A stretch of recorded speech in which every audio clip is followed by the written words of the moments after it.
Prometheus, this is Booksellets.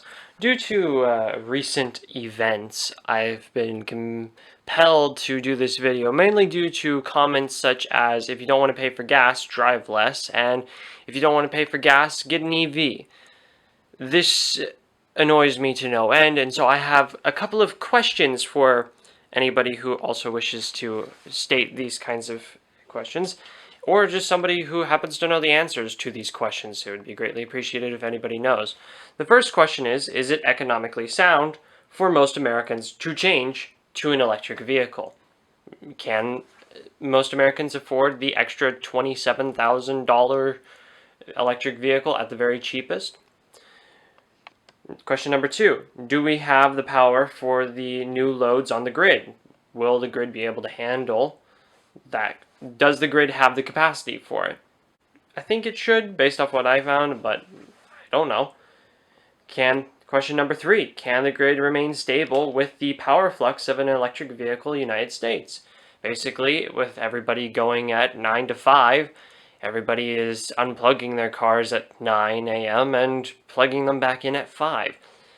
Can the power grid handle that? Also, will that cause a huge demand price uptake, because now prime hours are very much prime hours? Oy, could you imagine? Ugh, it's like everybody using an electric stove. Anyway, question number 4. How long will it take to make the charging stations, the wire for those charging stations, the cars, and the factories for all of this? Because every charging station needs to be wired up. Every car needs to have wires installed into your home, assuming you don't use level 1. I think level 2 requires an electrician. Anyway, how long will all this take? How much will it cost? Question number 5.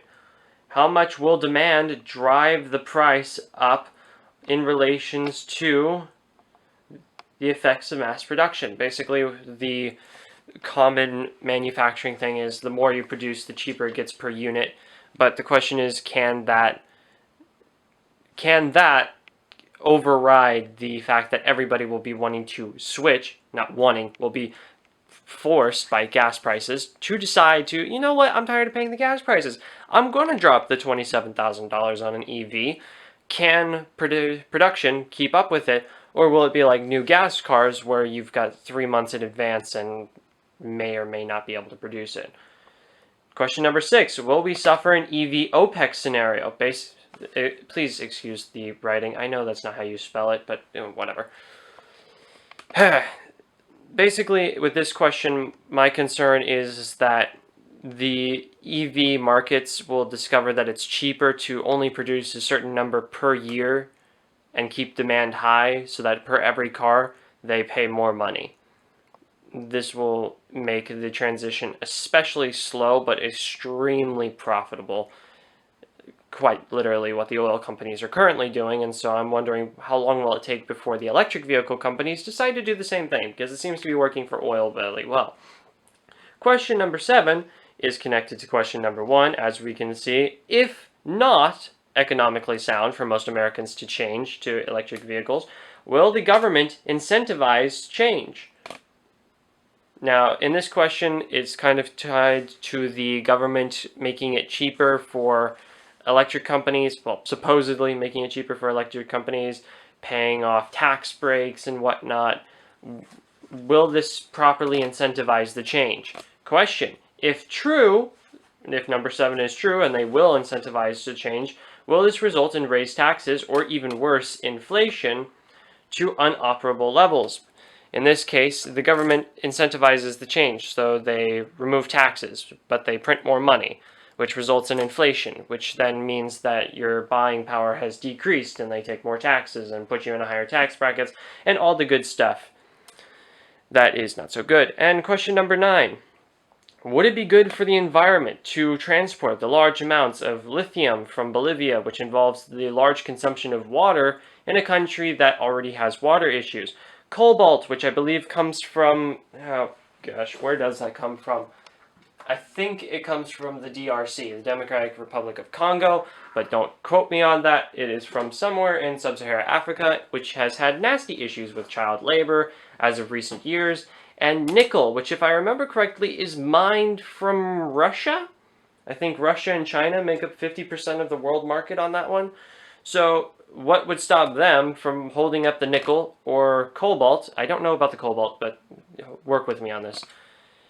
So if America starts wanting nickel in large numbers, what will make China or Russia give us the nickel? We'll have to consume it from other sources, and who knows how many sources it will take to actually get the amount of nickel we need, because despite the name, lithium batteries seem to make up more cobalt and nickel than actual lithium. I don't know why they named it the lithium battery. Maybe it's because it's the voodoo that gets the rest of the stuff working properly. But yeah, those are the 9 questions I have for the EV market. If all of these can be answered and are economically sound for most Americans, then yeah, EV sounds great. But the numbers I've run, they don't really seem to like those numbers, and I don't have access to the right amount of data. So if you happen to know the answers to any of these questions, please comment. I'm very lost. Please help.